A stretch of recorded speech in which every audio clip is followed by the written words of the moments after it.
Hey, do you all like my new outfit? It isn't conventional, but I thought that would be perfect to cover today's unconventional topic. If you were a fan of Pokémon in the beginning, there's a fairly decent chance that you've seen this man. This is Tomoaki Imakuni, or more simply known as just Imakuni. This musician is the closest that we have to a hybrid between man and Pokémon. At least that's what he would say. Trying to summarize who he is wouldn't do him any justice, so let's get right into the history. Actually, first, I was wanting to thank you all for getting me to 100 subscribers, but before I could finish the script, we hit 200, 300, 400, and all the way up to 1,000. This is so exciting that I'm not even going to bother you with analytics, but you should still hit the button if you haven't. The first credited appearance from Imakuni was actually not a solo performance, but a song released from his Pokemon-based rap group Suzuki-san. This was the song Let's Trade Please, which despite what the music video looks like, is about Pokemon's Trade Please promotion. On the topic of music videos, all Suzuki-san videos were insane, but I personally fancy the parts where Imakuni does the robot. Participating in the Trade Please event would score you this card, which is the first of many Imakuni illustrations that we'll see, and personally it's one of my favorites. The rap group also included Sachiko Kobayashi, who sang other songs for the anime, and Raymond Johnson, whose name is comedically American compared to his partners. Both of these Suzuki-san stalwarts would go on to have parts in the first Pokemon movie, while the company had other plans for Imakuni. If you've watched some of my other videos, or were a child sometime between 1997 and now, you've heard about Pokemon cards. If you were a child in 1997 Japan and hadn't heard about Pokemon cards, you were about to. Due to his love of Pokemon and his entrancing appearance, Imakuni would be brought on as a promoter for the cards in Japan. This is where most people know him from and will be the longest pit stop on our adventure. Imakuni was brought on to the trading card game to do what he did best, music. But this was only the beginning to his contributions. What started as commercials, frequently with his rap companions, led into one special card that would change the course of all history forever. This card was known simply as Imakuni, and was released in a 1997 issue of CoroCoro Comics, with the famous surfing Pikachu. This was the card that started it all, and you have to respect that this is no-holds-barred Imakuni. Literally, it's just a picture of him. The card's effect is to confuse your own Pokemon, which is funny, but the flavor text is where we find the bulk of the comedy in all of Imakuni's cards. This card states that you aren't allowed to play it as a Pokemon, despite it having health, because it isn't in the Pokedex. He's described as traveling the world asking kids who's cuter, Pikachu or him. I won't take sides, but I think Pikachu's been given a run for his money. This is one of two Imakuni-centric cards reprinted and translated to English for varying Pokemon anniversaries. This reprint took away the flavor text and health, which stinks, but it's awesome to see that Imakuni came back 20 years later to recreate this card's image. I saw this one in a magazine when I was little and was absolutely mesmerized by the sheer vibe that it gave off. These vibes were so immaculate that CoroCoro had to run another promotion to give out the card, and Imakuni would later be given control in creating, writing, and illustrating his own set of cards for the Japan-exclusive expansion sheets. These are arguably his magnum opus, even though none of them ever left Japan. To display these, I'm going to use the system that I spent hours developing for the series I will shamelessly plug here about World Championship decks.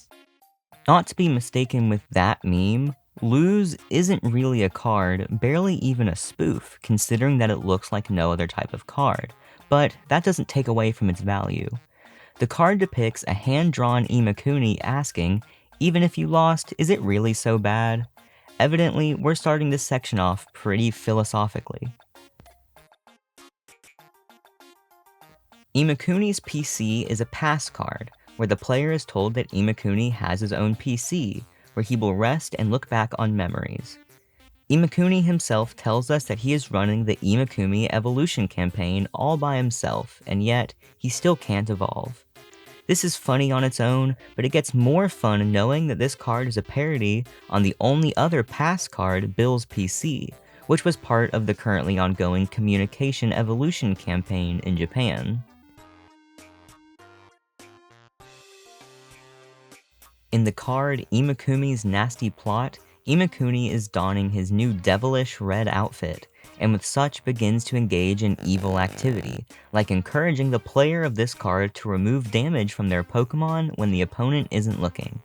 After starting your path into crime, be sure to read the flavor text where he gives compelling evidence that he looks thinner than he does on TV.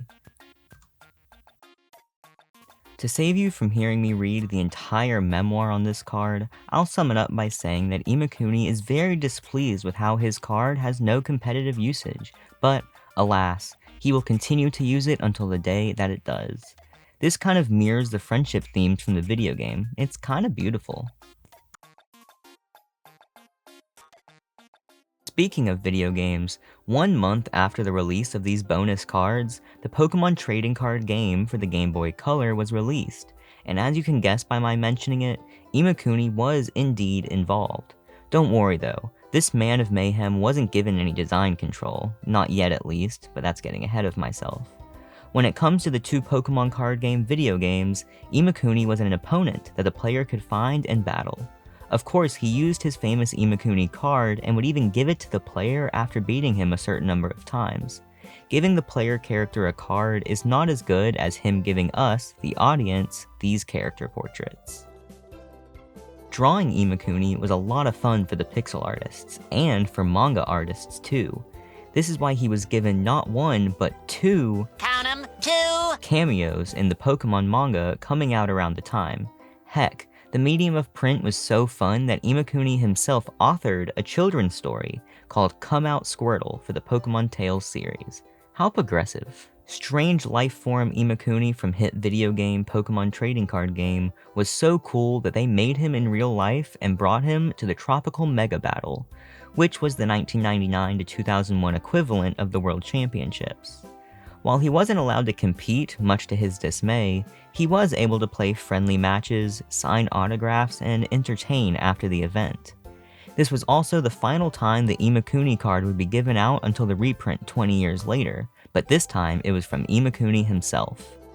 This was the first time that American audiences would properly learn about Imakuni, as up until now all of his appearances had been Japan exclusive, and the Game Boy Color game had yet to come out in America. Shortly before the event, Imakuni was given the promotion from trainer card to actual trainer, getting his own Pokémon card in the Japanese Challenge from the Darkness expansion. This card was Imakuni's Doduo. Even though the name says this is Imakuni's Doduo, the fear in the faces of the bird may say otherwise. Regardless, the abilities of this card encourage a lot of real activity from the player. First is his ability Frenzied Escape, which states that if you want to retreat Doduo, you need to physically take the card and throw it across the room, propelled by the force of God. Slightly less violent, its attack Harmonize requires the player to sing a song to do 30 damage, and even though the game would continue to be played, the 30 damage would only be dealt when the song was finished. If this card was actually able to be used in tournaments, that could have led to some crazy strategies. This would be reprinted and translated to English for the first time 20 years later for the Evolution's anniversary set. Imakuni had all this under his belt, and Pokémon Gold and Silver hadn't even come out yet. Rest assured though that when they did, the Imakuni craze didn't stop.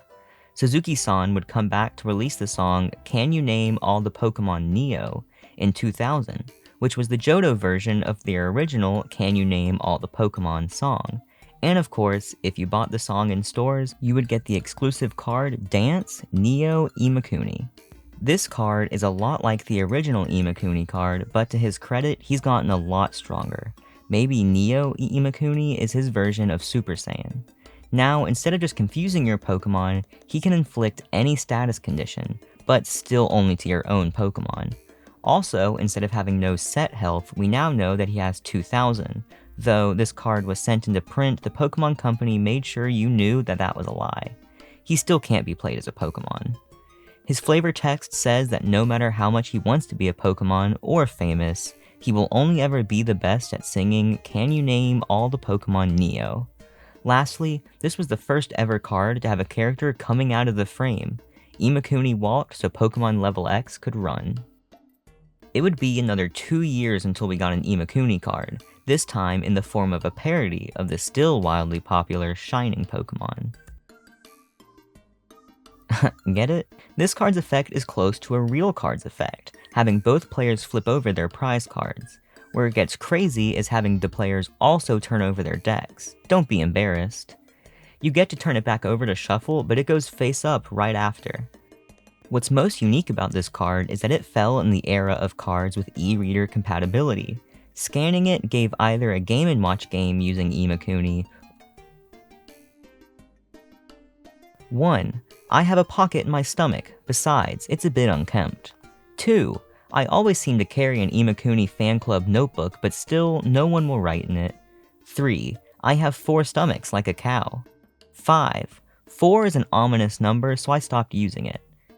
6. As a child, I was looked after by my grandpa in the south of South America. 7. I often go to a 100-yen shop. 8. If you say small, I will regrettably reply big. 9. Nothing in particular. 10. My first love was in the spring of 9th grade. 10 Part 2. I confessed by telephone after graduating from junior high, but was turned down. What an interesting guy. Sadly, with our final 3 entries, we'll have to take the last of Imakuni's namesake cards. They're the only ones to be part of the EX era, and luckily for us, they are Pokemon. Imakuni's Whismer is an oxymoron of a card, and it has the ability Prevent from Talking, which states that neither player can open their mouth while it's on the field. This conflicts with the attack Whisper, which requires the user to flip a coin and then whisper the results into the opponent's ear. Whispering involves opening your mouth, so we have ourselves a real-life softlock here, only to do 10 damage. Even better, the 10 damage is dealt regardless of the coin flip results, making it all just for the sake of creating this paradox. Contrastingly, Imakuni's Loudred's ability Deca Voice requires both players to scream, saying that they have to. Based on how much it hammers this in, I'm scared to find out what happens if you don't. His attack is actually named by the player, because it's supposed to be named after the player. To use it, you need to scream your own name, which will do 40 damage to your opponent. Lastly is Exploud EX, who in normal Imakuni ability fashion has Jaw Drop, which says Exploud will get upset if both players don't play with their mouths wide open while it's in play. Harkening back to his traumatic experience in junior high, Exploud's attack is named after the person the user likes, and this name must be screamed to do any damage. If your opponent is the person you like, it lets you know that this is certainly the time and place to confess it. This marked a point where the amount of active appearances from Imakuni would slow down. Instead, they bring him back to the video game world, this time with design control. I referenced it earlier, but it was hyperbolic in how crazy it would be. In reality, Imakuni would have a smaller design credit for the first 2, and very good, Pokémon Ranger games for the DS. This is really cool seeing a more down-to-earth contribution from Imakuni. And that's it, right? Well, no. I've actually been keeping a secret from you all. I've maintained chronological storytelling until now, with the exception of one detail: Imakuni's talent for illustrating real Pokemon cards. It's been Imakuni from the start.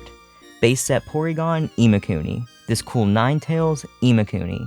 10th movie Apom, Imakuni. Between base set and Platinum Arceus, Imakuni would do the art for 17 amazing looking cards in addition to his spoofs. I'll be transparent in saying I saved this for the last purely for shock value, but you have to admit that it worked, right? Today, Imakuni is still involved with Pokemon, just in a much less active role. On his Twitter, he'll frequently retweet Pokemon-related things along with supporting other artists, and he even appeared in a commercial for the recently released line of Original Stitch Pokemon shirts, in a parody of the original Can You Name All the Pokemon? I don't know what you consider fame, but in my book, he truly achieved his 2000 dream of making it big. Seeing the joy that he's brought to children and me for so many years is truly inspiring. We could all stand to take a page from his Imakuni fan club notebook. Hopefully one day I'll get to shake this man's hand. Until that day comes though, Like, comment, and subscribe. It is free, so you will always get your money's worth.